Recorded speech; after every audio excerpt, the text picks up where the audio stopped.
विपक्ष की ऐसी की तैसी। जब विपक्ष के द्वारा 4 लाख हिंदू मंदिरों पर सरकारी नियंत्रण स्थापित करके मजे 70 साल से ले रहे थे, तब उनको समझ में नहीं आया सबकी आज़ादी, सबके धर्म, सबकी नीतियां अलग हैं, सबको अलग तरीके से रहना चाहिए। ऐसे विपक्ष को 2 कौड़ी की औकात है। प्रधानमंत्री नरेंद्र मोदी ने बड़ी स्पष्टता से कह दिया है कि देश में 2 विधान 2 संविधान नहीं चलेगा। देश में एक परिवारवाद को बचाने के लिए अलग अलग लॉलीपॉप की नीतियां नहीं चलेंगी। जो भी नीति होगी, जो भी प्लानिंग होगी, जो भी पॉलिसी होगी, वो आखिरी बच्चे तक, आखिरी व्यक्ति तक, आखिरी परिवार तक, आखिरी पूरे सम्मान के साथ पहुंचाई जाएंगी। तो विपक्ष को कौन सी मिर्ची लग रही? आने के बाद अल्पसंख्यकों के अधिकारों का हनन नहीं होगा। व्हाट इज अल्पसंख्यक? जिस अल्पसंख्यक के मुसलमानों की बात कर रहे हो आप, वो 30% होने जा रहे हैं। 30% पे जिस दुनिया में, जिस राज्य में है, आतंक मचा देते हैं, ताहिमाम हो जाता है देश, उनकी अब चिंता कर रहे हैं। इंदिरा गांधी ने नारा लगाया गरीबी हटाओ का, क्या गरीबी हट गई?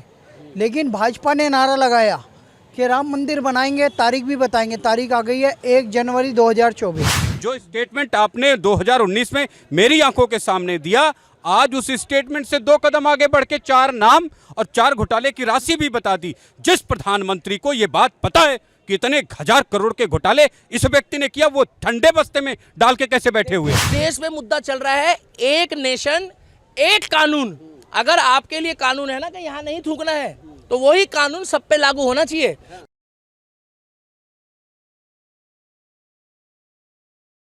विपक्ष की ऐसी की तैसी। जब विपक्ष के द्वारा 4 लाख हिंदू मंदिरों पर सरकारी नियंत्रण स्थापित करके मजे 70 साल से ले रहे थे, तब उनको समझ में नहीं आया सबकी आज़ादी, सबके धर्म, सबकी नीतियां अलग हैं, सबको अलग तरीके से रहना चाहिए। ऐसे विपक्ष को 2 कौड़ी की औकात है।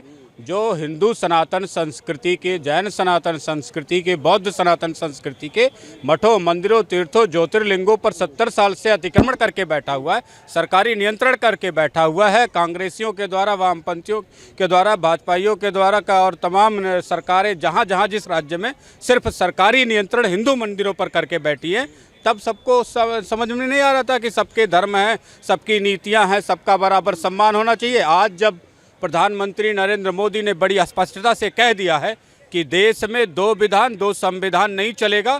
देश में एक परिवारवाद को बचाने के लिए अलग अलग लॉलीपॉप की नीतियां नहीं चलेंगी। जो भी नीति होगी, जो भी प्लानिंग होगी, जो भी पॉलिसी होगी, वो आखिरी बच्चे तक, आखिरी व्यक्ति तक, आखिरी परिवार तक, आखिरी पूरे सम्मान के साथ पहुंचाई जाएंगी। तो विपक्ष को कौन सी मिर्ची लग रही? हमारे देश के 6 लाख गाँव 10-10 जातियों से मिलकर के बने हैं, और एक एक गांव में प्रॉपर स्कूल ना दे करके 10 तरीके की पॉलिसी चलाना। कभी पॉलिसी आई तो हरिजन को मिली, कभी आई तो ओबीसी को मिली, कभी आई तो SC ST को मिली, कभी आई पूरे गांव को कोई पॉलिसी नहीं बनी आज तक देश के लिए।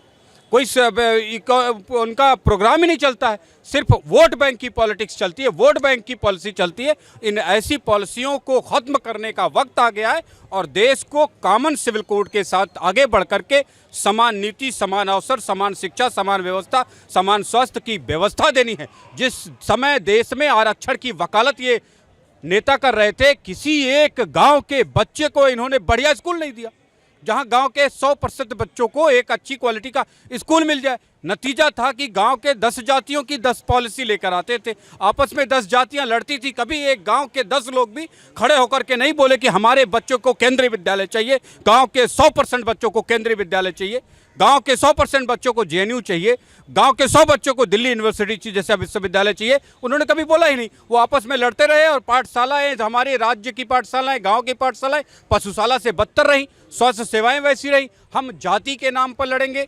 समाज लड़ेगा, परिवार लड़ेगा, ये अब चलेगा नहीं।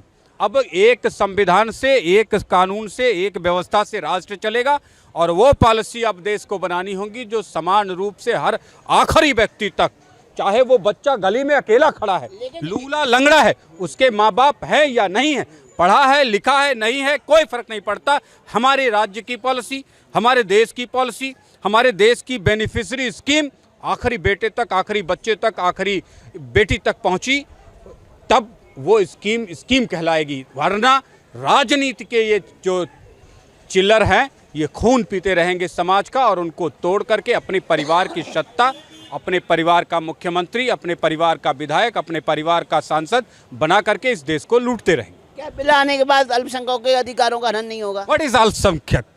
जिस अल्पसंख्यक के मुसलमानों की बात कर रहे हो आप, वो 30% होने जा रहे हैं। 30% पे जिस दुनिया में, जिस राज्य में है, आतंक मचा देते हैं, ताहिमाम हो जाता है देश। उनकी अब चिंता कर रहे हैं। करनी है चिंता तो उन बिना जुबान वाले बुद्धिस्टों की चिंता करो, बिना जुबान वाले जैनों की चिंता करो, अपनी माटी के लिए मर मिटने वाले सिखों की चिंता करो। ये अल्पसंख्यक नहीं है। वो लोग जिनके रोज ऐसी ऐसी घटनाएं आती हैं कि पूरा देश शर्मसार हो जाता है, शर्म से, डर से दुनिया कांप रही हो, उनके लिए आप अल्पसंख्यक का विचार लेकर आते हैं। लेकिन वो बिना मुंह वाले बुद्धिस्टों के लिए आपके पास ज़बान नहीं खुलती है, जैनों के लिए ज़बान नहीं खुलती है, सिखों के लिए ज़बान नहीं खुलती। ऐसी कितनी ही जातियाँ, धर्म के लोग हैं जो अल्पसंख्यक है, उनके लिए कोई चर्चा नहीं होती है। अनावश्यक रूप से मुसलमानों को एक पार्टी बना दिया जाता है हर मुद्दे में। इस मुद्दे में यूसीसी में कौन से मुसलमान किस बात के लिए पार्टी है? 10 बच्चे पैदा करने के लिए। केवल यही तो एक प्रॉब्लम है, यही एक प्रॉब्लम है ना इस देश में कि 10 बच्चे पैदा करने का अधिकार आपको यूसीसी में नहीं मिलेगा, 4 शादियां करने का अधिकार आपको नहीं मिलेगा। तो मुसलमान लोगों को बड़े तरबियत से अपने क्षेत्रों को देखना चाहिए कि किस तरीके की बदबूदार क्षेत्रों का विकास। यहीं दिल्ली में जिन जिन क्षेत्रों में मुस्लिम बाहुल क्षेत्र, आप सीलमपुर चले जाइए, आपको डाक दबा के निकलना सीलमपुर से मुश्किल हो जाता है। मैं जहां तक प्रधानमंत्री नरेंद्र मोदी को जानता हूं, यूनिफॉर्म सिविल कोड में वो विपक्ष से नहीं डर रहे। उनका डर दूसरी जगह मैंने देखा है। वो डर है लुटेरों को, जिनका नाम उन्होंने गिनाया, 70,000 करोड़ का घोटाला, 70 एनसीपी के 70,000 करोड़ के घोटाले, लालू प्रसाद यादव के घोटाले, उन पर एक्शन लेने में, जुडिशरी से रिजल्ट आने में जो देरी हुई है पिछले 5 सालों में, वहां पर डर है। यही वादा प्रधानमंत्री नरेंद्र मोदी ने 2019 में मेरी आंखों के सामने एक बेटी के सवाल पर किया था। अगर वो वादा खरा खरा उतरा होता, अब तक व्यापारियों से तो आप टैक्स ले लेते हो, लेट हो जाए तो फाइन लगा लेते हो, लेकिन जब नेता से, विधायक से, सांसद से, पार्टी के अध्यक्ष से लेना होता है तो पूरी भारत सरकार, पूरे भारत की जुडिशरी अपनी नाक रगड़ने लगती है। इंदिरा गांधी ने नारा लगाया गरीबी हटाओ का, क्या गरीबी हट गई? लेकिन भाजपा ने नारा लगाया कि राम मंदिर बनाएंगे, तारीख भी बताएंगे। तारीख आ गई है 1 जनवरी 2024। भारतीय जनता पार्टी ने कहा एक संविधान एक विधान, जो एक संविधान एक विधान और एक निशान, मतलब अलग झंडा चलता था कश्मीर में। कश्मीर से धारा 370 हटाई। 5 अगस्त 2019 पूर्ण बहुमत से सरकार बनी। सरकार बनते ही अमित शाह जी ने, नरेंद्र मोदी जी ने वहाँ से 370 हटा दी। और अब प्रधानमंत्री नरेंद्र मोदी जी, भारत का लॉ कमीशन ऑफ इंडिया क्या कह रहा है? रिकमेंडेशन दो मुझे, हमें बताओ यूसीसी में क्या होना चाहिए। तीसरा वादा है भारतीय जनता पार्टी का कि समान नागरिक संहिता होनी चाहिए। सत्येंद्र जैन 2 साल से जेल में पड़ा हुआ है। वो कहता है कोविड काल में उसका मानसिक संतुलन बिगड़ गया था। सर, हवाला का मामला है, कहाँ है पैसा, कहाँ है चार्जशीट, कब मिलेगी सजा, ये तय कब होगा?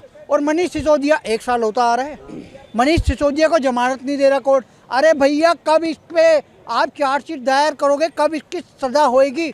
जो स्टेटमेंट आपने 2019 में मेरी आंखों के सामने दिया, आज उस स्टेटमेंट से 2 कदम आगे बढ़ के 4 नाम और 4 घोटाले की राशि भी बता दी। जिस प्रधानमंत्री को ये बात पता है कि इतने 1000 करोड़ के घोटाले इस व्यक्ति ने किया, वो ठंडे बस्ते में डाल के कैसे बैठे हुए हैं? मोदी जी की हार का कारण यही है। हिमाचल हारे हैं, कर्नाटक हारे हैं। ये मूर्खतापूर्ण जो हरकत मोदी जी सरकार कर रही है, मैं बता रहा हूँ मूर्खता क्यों कह रहा हूँ। इलेक्शन कमीशन और सुप्रीम कोर्ट, इन्होंने कह दिया है कि कोई भी पार्टी जब आपको मैनिफेस्टो में कहती है कि ये फ्री दे देंगे, वो फ्री दे देंगे, उसका वो क्या खाका है वो तैयार करके बताएं, ब्लूप्रिंट दें। जैसे पंजाब में अभी तक 1000 रुपये नहीं दिए गए, तो यह भी मोदी सरकार को तय करना पड़ेगा। भ्रष्टाचार पे भी, अब यूसीसी में भी भैया यूसीसी आ गया, पर लागू कैसे होएगा? लोग कहते हैं जनसंख्या बिल ले आओ। भैया, हिंदू तो कहता है हम तो, हमारे तो वो तो इंदिरा गांधी के टाइम से कह रहा है, मुसलमान मानता ही नहीं है। इस देश में 17 चिरकुट इकट्ठे हो गए हैं। कितने? 17 चिरकुट चले गए बिहार। उस 17 चिरकुट में से 3-3 चिरकुट जो है वो आपस में गिरोह बनाकर बैठे हैं। अब इन लोगों में बंदर बांट ये हो रही है कि केजरीवाल कह रहा है प्रधानमंत्री मैं बनना चाहता हूँ। मुंगेरी लाल के हसीन सपने हमने किताबों में पढ़े थे, अब हो गया केजरीवाल के हसीन सपने। राहुल गांधी की शादी कब होगी? अरे देश में मुद्दा चल रहा है एक नेशन एक कानून। अगर आपके लिए कानून है ना कि यहाँ नहीं थूकना है, तो वही कानून सब पे लागू होना चाहिए। मगर कुछ लोग ऐसे हैं जो कहते हैं हमारे मजहब में लिखा है, हम तो भैया थूक के खिलाएंगे, हम तो रोंग के खिलाएंगे। एक वीडियो वायरल हो रही है, आप लोग वो मुद्दा नहीं उठाओगे। यूजीसी का मतलब है वो उसमें अपने आप को मिट्ठू बना रहा है, मिट्ठू मतलब तोता, और उसमें वो फल को जूठा करके डब्बों में पैक कर रहा है।